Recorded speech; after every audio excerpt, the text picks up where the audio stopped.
Baik, sekarang memasuki tahun 2024, kita pun kita pun dah baru saja lepas zaman pandemik, kita ada endemik juga.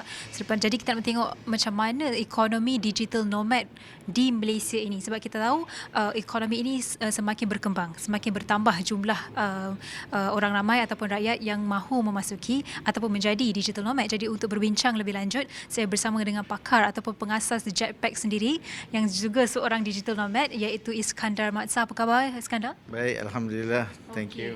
Mungkin kita boleh mulakan macam mana Encik Iskandar melihat kepada ekonomi digital nomad pada sekarang ni. Berapa kalau kita boleh tengok data dan statistik di Malaysia ini? Okay. Di Malaysia, digital nomadism very much in the forefront. And then bila kita cakap pasal digital nomad ni, ada beberapa tempat yang we are always on the yang kita bersaing lah secara sihat. Antaranya adalah Bali, of course, and then Chiang Mai. Every dua lokasi ni dibanding dengan Langkawi mempunyai naratif dia yang tersendiri. Whereas kita di Langkawi ni, we position ourselves as a productive island. And then dari bermulanya dirantau pada tahun lepas, kita telah terima a very good spike when it comes to digital nomad. In fact, right now at this very moment di Jetpack kita ada lebih kurang 7 hingga 10 that working, and with more of people that coming in today. And now dia adalah peak season lah at the very moment. Adalah peak season untuk di Jetpack Langkawi. Jadi untuk menjadi seorang digital nomad ni, kita perlukan teknologi, orang kata lebih kepada internet yang stable. Itu antara satunya, dan kita juga perlukan teknologi yang mudah untuk kita buat kerja, but at the same time berjalan-jalan lah, boleh kita kira macam tu. Jadi hari ini Peanut telah pun melancarkan My Tourist Pay app yang bukan saja untuk memudahkan turis membuat pembayaran, dan juga untuk memudahkan ataupun memperkasakan PKS tempatan. Jadi apa pendapat Iskandar Matsa, macam mana My Tourist Pay app ni boleh membantu digital nomad di negara kita? Okay, bila nomad ni datang ke Malaysia, mostly if they are daripada original, daripada negara-negara asalnya, bila dia sampai di Malaysia, most of the time they have difficulties when it comes to the payment. Of course, they have the card, tu semua dia tak ada masalah. And then kita foresee My Tourist app as a game changer, yang mana nomad akan dapat elevate income makcik dan pakcik ni, daripada segi peniaga-peniaga tepi jalan mahupun peniaga yang jet ski operator, for example, that you can easily attach your card and make the payment. I also mentioned earlier pasal is actually we foresee it macam anti-gentrification tool. Gentrifikasi ni merupakan satu isu then and now still, that yang happening is di lokasi of other digital nomad. Maksudnya ialah mereka yang berpendapatan tinggi datang ke tempat yang currency-nya rendah, and still they can enjoy that at the expense of the local. Duit ni, hasil ni, revenue ni tak turun ke bawah.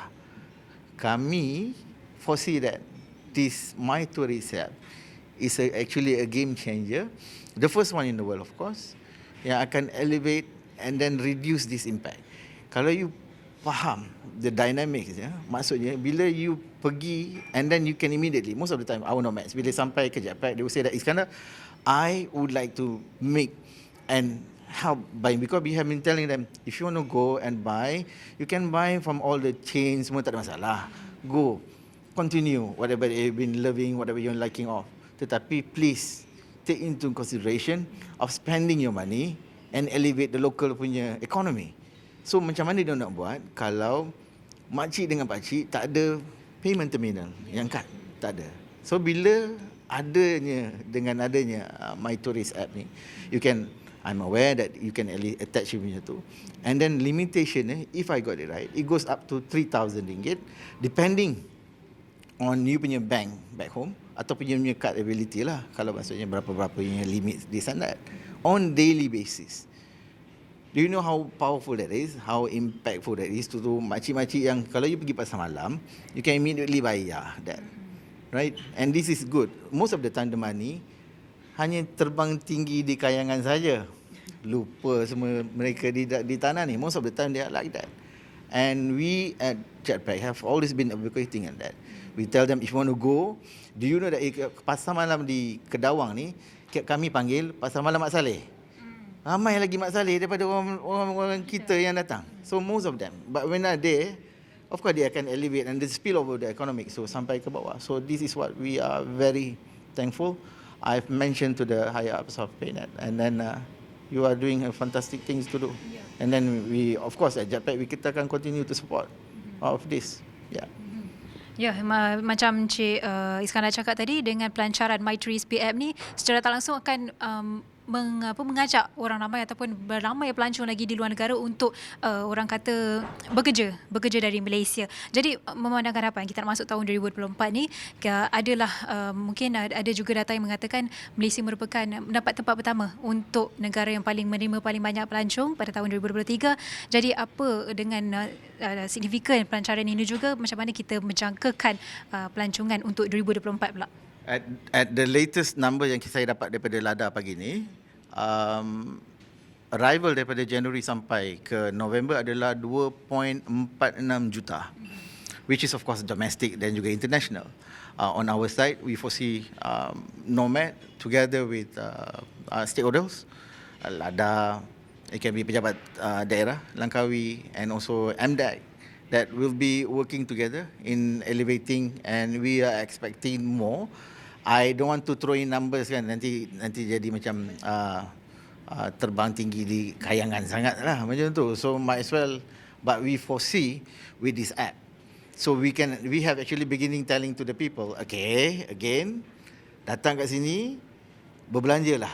Berbelanja, when you spend, you do spend. Sekarang ni, we fully aware about our currency exchange right now. And then we're fully aware of that. And for this, kalau negara lainnya currency exchanges besar, maksudnya, it's an opportunity for us. We tell them, you can spend more. This is nothing. I give you a good example.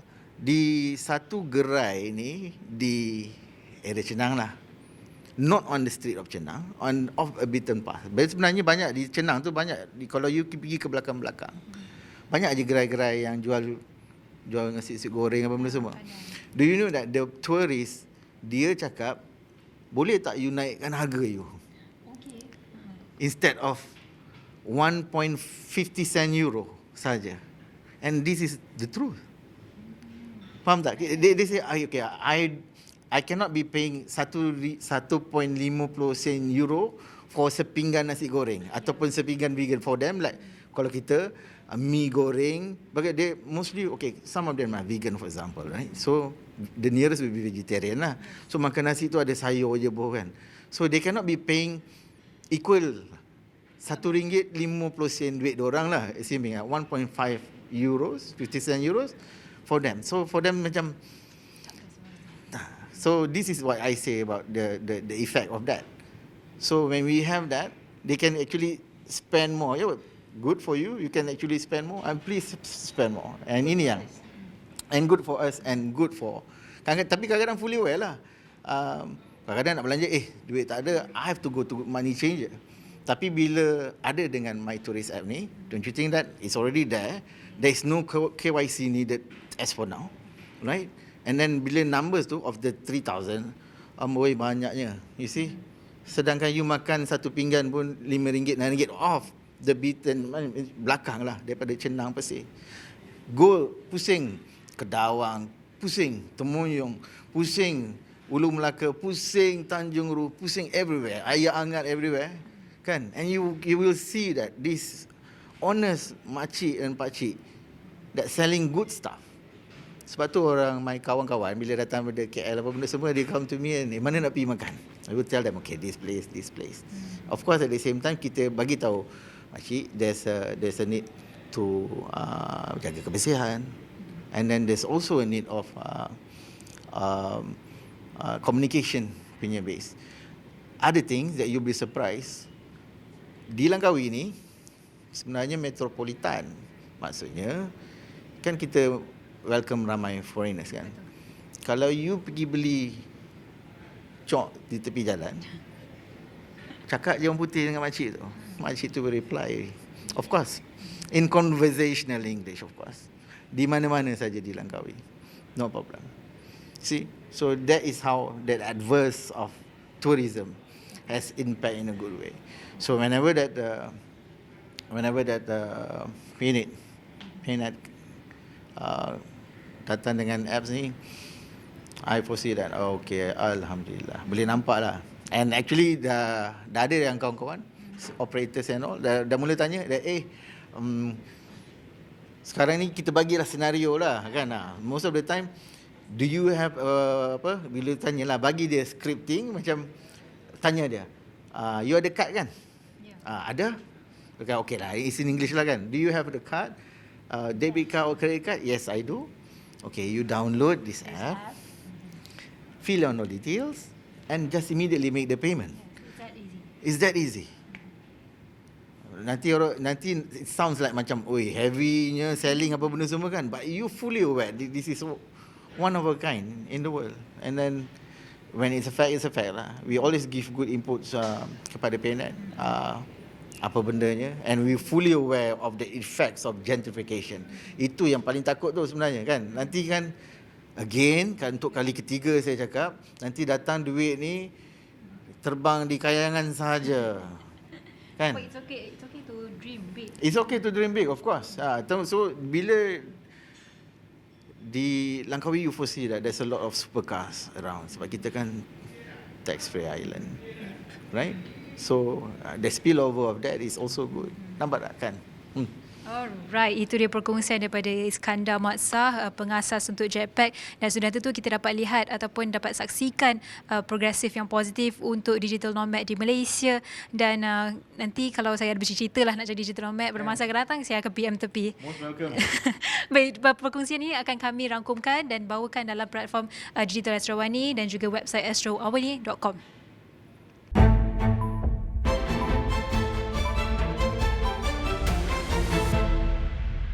Baik, masih lagi bersama Niaga Awani dan saya kini berada di Langkawi untuk pelancaran My Tourist Pay App yang dibawakan oleh PNet, dan ini merupakan inovasi teknologi yang baru dan bagus untuk ekosistem ataupun ekonomi pelancongan terutama di Malaysia. Jadi untuk berbincang lanjut, sebab kita tahu Malaysia baru saja nak bangkit dari, bukan saja Malaysia lah, seluruh dunia bangkit daripada COVID dan juga pandemik COVID-19. Jadi sekarang ni kita dah lihat pergerakan positif dalam sektor pelancongan. Jadi untuk kita berbincang lebih lanjut, saya akan bersama dengan Encik Uzaidi Udanis, pengerusi untuk Inbound Tourism Alliance. Apa khabar Encik Uzaidi? Sihat, Nabila. Alhamdulillah. Okey, secara asasnya lah kita nak pembuka perbincangan ini. Mungkin Encik Zaidi boleh kongsikan bagaimana situasi ataupun ekosistem ataupun ekonomi pelancongan di Malaysia ini. Nabila, sebenarnya industri pelancongan ni kita baru bangkit. Sejak tahun lepas kita tengok peningkatan yang sangat tertera lah. Tahun lepas kita menerima bukan 10 juta pelancong. Tahun ini insya-Allah kita menerima akan lebih daripada yang kita jangka. Sepatutnya 16 juta dan saya rasa 16 juta. Tapi baru-baru ni Menteri telah mengatakan 26 juta. Itu adalah satu peningkatan yang sangat luar biasa. Tapi cabaran yang terbesar bagi kami di industri pelancongan, kita nakkan kalau boleh pelancong datang sini, mereka berbelanja. Kalau belanja pun mereka bukan hanya untuk travel agent, untuk hotel ataupun untuk yang inbound players, tetapi dan juga community, peniaga-peniaga tempatan. Jadi apabila kita tengok tahun lepas 10 juta, kita menerima pelancong 10 juta, berbelanja lebih kurang 28 bilion ringgit. Jadi kalau kita bahagikan cara puratanya, lebih kurang RM2,800. Setiap pelancong berbelanja RM2,800. Kalau kita tengoklah persaingan yang sengit, terutama daripada Thailand, mereka menerima super juga, tetapi mereka pelancong-pelancong berbelanja lebih besar sikit, lebih kurang RM3,900. Jadi ada perbezaan RM1,000 ni. Jadi kita nak tengok apa lagi yang mereka datang sini, mereka belanja. Kita tak mahu mereka datang sini, dan ini akan menjadikan over tourism. Sebab kita mempunyai kapasiti yang agak terhad. Jadi dengan adanya kemudahan-kemudahan yang sedia ada yang oleh pihak kerajaan, dan kita mahukan kemudahan-kemudahan ini untuk kita salurkan kepada peniaga-peniaga kecil, SME, dan juga peniaga-peniaga desa yang boleh kita promotekan pasal dia punya perniagaan mereka. Sudah tentu ini macam saya cakap tadi, ini adalah pergerakan positif untuk sektor pelancongan kita. Dan kalau saya boleh sebutkan sikit data ataupun statistik yang boleh dikeluarkan oleh SEA Rising yang mengatakan Malaysia menerima kunjungan setakat ni Januari hingga November lah, menerima kunjungan lebih kurang 26 million seperti yang cakap tadi, mengalahkan Thailand. Thailand 24.6 juta. Jadi apa maksudnya ini Encik Zaidi, dan adakah sektor pelancongan kita dah one step level lebih atas? Saya rasa ini bukannya one step, ni rasa 10 step lah. Jadi tapi yang saya concern ialah mereka datang sini, mereka berbelanja. Sebab setiap pelancong datang sini ada pembelanjaan. Bukan perbelanjaan mereka tapi perbelanjaan kita. Perbelanjaan kita melalui majlis-majlis pemandaran yang kena lebih banyak sampah, lebih banyak berbagai-bagai masalah sosial, everything. Ini kena perlu kita tangani. Tak semestinya pelancong datang sini mereka akan tidak memberi satu masalah. Ada masalah tapi kita kena apa? Jadi kita tak mahukan tempat-tempat satu tempat di paling Eropah di mana pelancong terlalu ramai. Jadi ini akan menjadikan satu fenomena over tourism. Bila over tourism ni berbagai-bagai masalah lah dengannya persekitaran, dengan environment, dengan social. Jadi setakat ni alhamdulillah dengan 26 juta ni kita masih lagi kapasiti kita memang bagus, tetapi kita perlu tingkatkan pembelanjaan mereka datang sini supaya demi ini akan menjadikan destinasi sebagai destinasi quality untuk pelancong. Bukannya destinasi yang ramai over tourism, tapi destinasi yang berkualiti. Untuk jadikan destinasi yang berkualiti dan juga nak galakkan mereka untuk berbelanja dalam Malaysia ni, PNET baru saja lancarkan My Tourist Pay app. Jadi bagaimana Encik Zaidi tengok perkara ini dan bagaimana dia boleh menggalakkan lagi dan perkasa juga kita punya peniaga-peniaga makcik-makcik yang menjual goreng pisang dan sebagainya. Ya, itu pelancaran PNET ni di masa saya rasa right timing, at the right place. Di mana kita sekarang ni kita menjangka lebih ramai pelancong daripada China, pelancong daripada India ni datang sini dengan secara terkejut. Mereka datang secara hari Minggu main golf, dan bila datang sini dia tengok apa-apa produk-produk produk-produk makcik-pakcik yang boleh mereka beli, yang mereka bawa ke sana. Jadi ini satu kemudahan. Kita nakkan customer journey yang seamless. Sekarang ni semua tempat ada pantai, ada tempat ada bukit, ada sungai, tapi kita perlukan value added services. Yang value added services ni kita nakkan customer journey ni sebagai satu yang smooth, satu yang lancar. Dengan adanya My Tourist app ni, saya rasa ini adalah memberi satu kemudahan untuk pelancong untuk membeli, untuk membayar dengan secara senang, dan ini akan memberi keyakinan pada mereka. Tak perlulah mereka risau ada takut kena rompak, tak perlu mereka risau kan ada makcik harga overprice ke, tak perlu risau kadang-kadang kita nak duit kecil shilling ni dia orang tak suka, duit shilling ni nak tukar balik. Ini satu kemudahan yang saya rasa tak ada negara lain yang memberi kemudahan sebegini. Walaupun negara Eropah kita perlukan guna kad. Dia tak ada QR Pay, dia guna kad. Jadi ini akan menyenangkan dengan ada menggunakan satu seamless experience. Ini akan menyenangkan pelancong datang sini membeli. Ini satu serangkai yang mana kita boleh mengatakan travel and pay like a local. Itu kita punya tema lah. Dari tahun depan kita nakkan pelancong datang sini mereka rasakan yakin untuk datang melancong dan juga pay like a local. Sejajar lah dengan PNET punya lah, shop like a local. Jadi dengan keberadaannya Encik Zaidi kat sini, suka untuk saya tanyalah juga macam mana kita nak tengok hala tuju pelancongan kat Malaysia ni, sebab kita tahu ada juga Visit Malaysia 2026 kan. Itu ialah sasaran kita setakat ni. So bagaimana Encik Zaidi melihat hala tuju pelancongan Malaysia ni? Tadi memang positif, tapi nak menerusi ataupun nak capai sasaran Visit Malaysia 2026 tu macam mana? Okey tak setakat ni? Jadi sebenarnya pelancong sekarang sangat pandai. Mereka menggunakan apps, macam-macam apps mereka ada yang menggunakan dengan internet mencari satu pengalaman yang unik.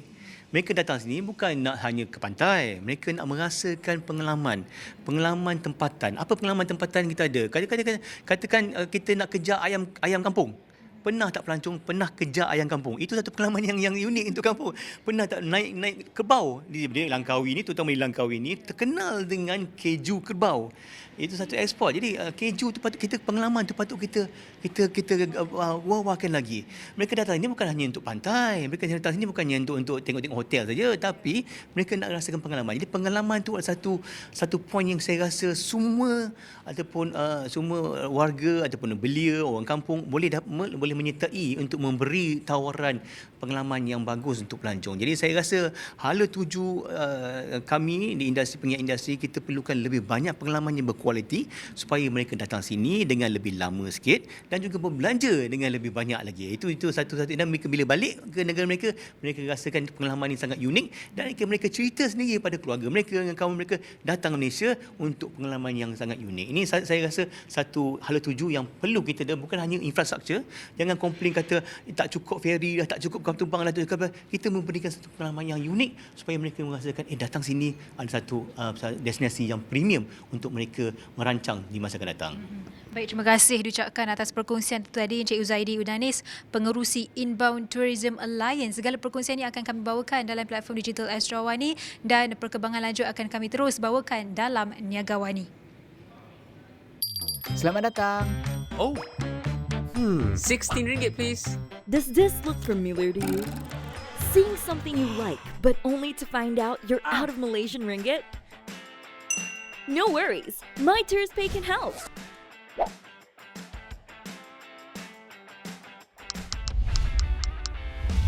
All he has to do is to add any of his credit or debit card to the app, spot and scan the pink Malaysia national QR code, enter the amount he needs to pay, and bam!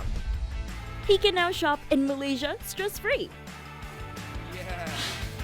No more queues at the currency exchange counter.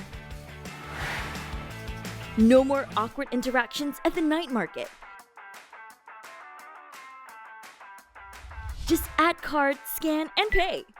Shopping in Malaysia is easy peasy when you have MyToursPay. Download now.